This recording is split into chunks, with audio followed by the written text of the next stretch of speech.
Chapter 1. London, 1814.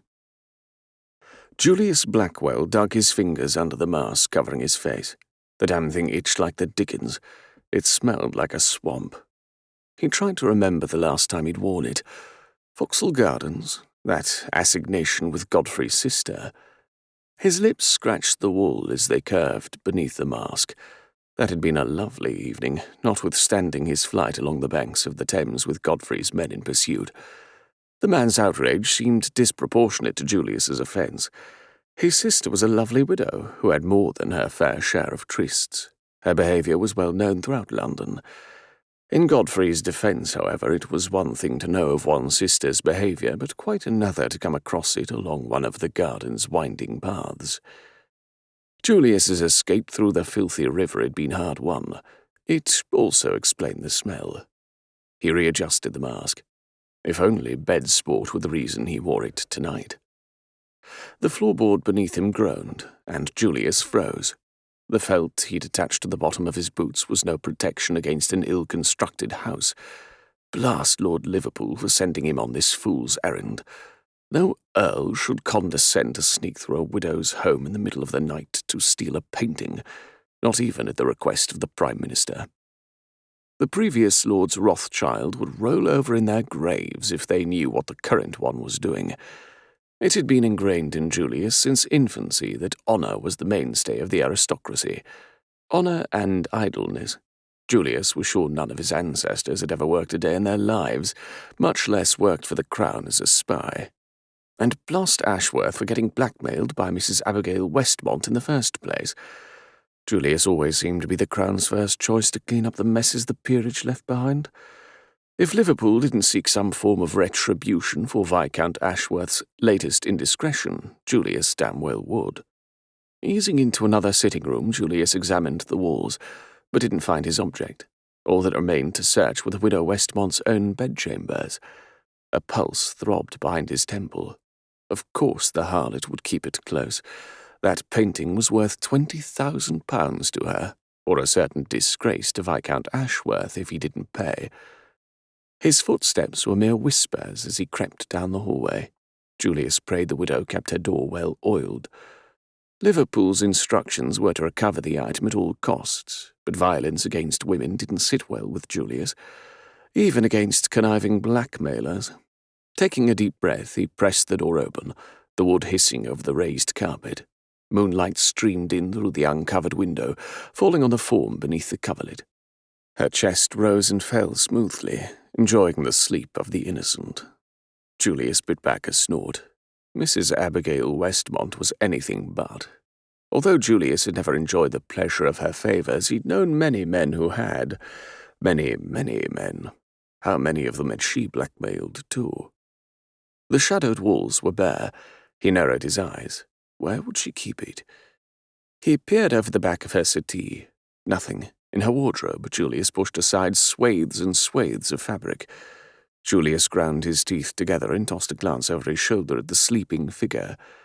Why did women have so many blasted clothes? It wasn't to impress men. They didn't give their first bollock about current fashions. The less worn, the better. Julius wanted the smallest barrier possible between him and a woman when he bound her wrists to a headboard and bent.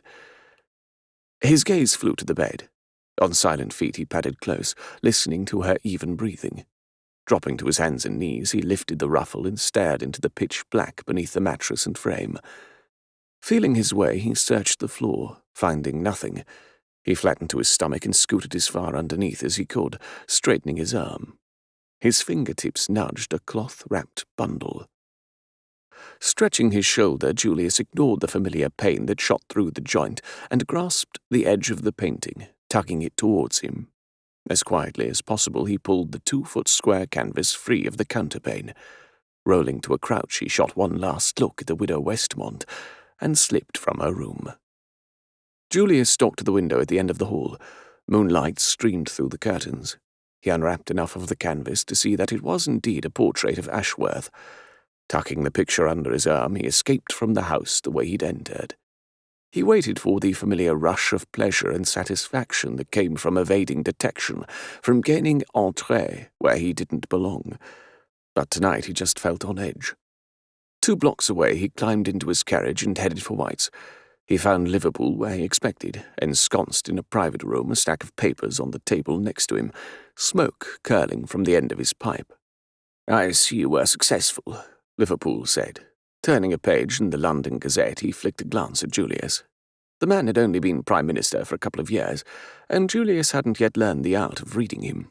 His predecessor had certainly never communicated with Julius or his friends in person, not when it came to their unofficial government duties. Julius supposed he should appreciate the risk Lord Liverpool took in speaking with him face to face. Either that or the man didn't trust his messengers. "Did you doubt I would?" Julius strode to a sideboard, unwrapped the canvas, and propped it against the wall. Taking a step back, he grimaced. "Bloody hell, Ashworth deserves to be blackmailed. He posed for his mistress like this." Liverpool peered over the paper, his spectacles glinting in the light. He harumphed. "I understand the lady painted it from memory. Not very flattering to the man, is it? I'd object more to the girlish pose on the settee than the lack of proportion." Julius cocked his head. "Maybe." Not wanting to look upon it a moment more, he rewrapped the canvas. "I assumed the wine-coloured birthmark above his groin was the source for the blackmail." Liverpool nodded. "Something only his wife and doctor should know. A lot of men have affairs. Not all of them have the ear of the Prince Regent. Not all of them have built a political platform on family values. The man seems particularly aggressive in wanting to imprison adulterers. Of the lower classes, of course." The Prime Minister shook his head.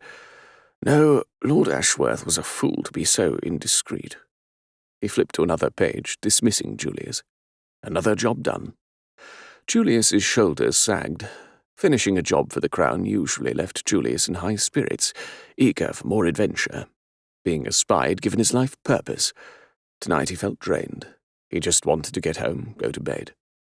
With a curt nod, Julius strode for the door. "Good job, Rothschild." Liverpool's words stopped Julius. Julius turned and looked once more at the canvas. "You know Mrs. Westmont can paint another picture." "Yes." Liverpool sucked at his pipe. "It is no longer your concern." Julius hesitated. If everyone knew about the birthmark, there would be no recourse to blackmail. A friendly prank among friends that went awry. Liverpool pursed his lips. "Perhaps. Good night, Rothschild." Crossing the club, Julius ignored the greetings of acquaintances. How tenuously Mrs. Westmont's life hung in the balance. Everything she knew could be taken away from her tomorrow if the Prime Minister wished it. A scandal created to destroy her reputation, a crime faked to separate her from society. Which path would Liverpool take to eliminate the threat? The Prime Minister called upon Julius and his friends in the House of Lords to help the Crown in times of need, but there was a limit to his service, tasks he wouldn't perform. Liverpool called upon others less honourable for the jobs Julius refused to do. It was a messy business keeping an empire together. Climbing into his carriage, Julius sagged into the velvet seat and called, "Home." The driver closed the door and poked his head in the open window. "Home, my lord, or the Duke of Montague's townhouse?" Julius leaned his head back on his seat and stared at the ceiling. Bugger. That was his home now. At least while Marcus was touring the continent with his new bride. His friend's stifling townhouse with its crush of servants watching his every move. Its other occupant made him feel just as uncomfortable, but for an entirely different reason. He sighed. "To Montague's, and don't look so relieved. I know you like staying in the Duke's carriage house more than mine." His driver kept his lips even. "No, my lord." The carriage shifted as the man took his seat.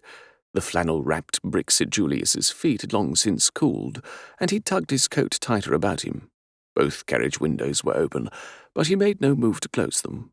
A soft breeze chilled his face, and he breathed deep. His shoulder ached, and he idly rubbed the old hurt. He felt 100 years old, in both body and soul. He'd seen too much in life. No matter how hard he and his friends worked, nothing would change. The same battles were fought every year. If it wasn't France, it would be the Russian Empire, or an internal enemy that threatened the peace. Human nature was said. The wraith that haunted the halls of Montague's townhouse attested to that fact. So much pain in one so young. Fire burned in Julius's chest. Each time he saw Miss Amanda Wilcox, he wanted to kill every man that had a part in putting the hollowness in her eyes. He wanted a lot of things when he saw her, but she was his good friend's sister-in-law and under his care. He snorted.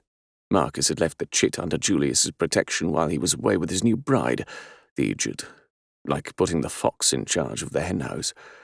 Or perhaps his friend was brilliant, believing that if caring for Amanda was Julius's duty, he'd never touch her. That was putting a lot of faith in Julius. Faith he didn't know was justified. The carriage rattled to a stop. Julius trudged up the steps to the front door, the damned thing swinging open before he reached it. The butler must have stood sentry by the window, watching for him. Always watching. "Thank you, Carter." Julius handed the man his gloves. "You didn't need to wait up. I've told you that before, many times." "Yes, my lord." The man's wig was askew and sleep creased his face, but Julius knew he would have stayed up all night just to open the damned door for him. Next time Julius left the house, he would tell Carter he was staying out till morning, so the butler wouldn't wait up. Carter picked up a candle. "Shall I lead you to your room?" Julius's scalp prickled. "I know my way. You go on to bed." He waved away the offered candle. "And keep your candle. I can see well enough in the moonlight." "Yes, my lord." The golden aura faded as the man walked to his quarters. Julius faced the stairs to the second floor inside. Too many steps. Instead, he trudged to the Duke's library. It was Julius's favorite room in the house, with high ceilings, large windows, and a surprisingly comfortable settee to sleep on. He pushed the door open and frowned. It was black as pitch, all the curtains drawn. He told Carter to keep the drapes open. It wasn't like the man to forget. Julius crossed the room and pulled back the curtains. The muscles in his shoulders unknotted as the night sky opened up before him. Alone at last. As alone as one could be in a metropolis of 1,000,000 denizens. Fabric rustled, and he jerked his head around. Slippered feet disappeared under the hem of a skirt hanging over a bench seat. The body attached to the feet was hidden in shadow, but Julius knew to whom it belonged. Only one woman would be hiding in the dark in this house. "Miss Wilcox, the hour is late for you to be out of bed." No answer. And sitting in a library without a light seems a bit pointless, unless you can read in the dark. She sighed. Julius moved closer, slowly, careful not to startle her. She moved around the house like smoke, and he didn't want her to slip through his fingers. "Can't you sleep?" "I'll leave you be if you wish to be alone." Her husky voice surrounded him like a thick fog. The rasp that she developed in prison had never truly left. "I didn't say that." He held out his hand. "But I would like for you to stop hiding in the dark. Let's sit by the window." He waited, pulse pounding in his ears, until she placed her hand within his own. Satisfaction coursed through him. Amanda shied away from most contact, only stiffly tolerating her sister's embraces. Her hand was cool, and he chafed it as he led her to the settee. "What are you doing out of bed at this hour?" he asked. "Waiting for you." Moonlight fell on Amanda's cheek. A strand of dark hair lay across her neck, and his fingers itched to tuck it back behind her ear. "Was there something you needed? You've only to ask. You know I'm here in Marcus's stead. Anything you would ask of him, you can ask of me." A smile ghosted across her lips. "I hope not. There's something I wish to ask you that I could never ask my brother by marriage. My sister wouldn't care for it." He squeezed her hand, hoping to reassure her. "If it is in my power to deliver, it's yours." Raising her other hand, she laid it atop his, so both their hands surrounded his one. Tentatively, she brushed her thumb from his knuckles to his wrist, gently, like he was the one made of porcelain and could be broken. His skin prickled. The air in the library thickened, grew heavy, and a longing filled him that stole his breath. Its strength had never been matched. "What I want," she said, "what I've wanted since the moment you moved into this house, is for you to take me to bed and have your way with me.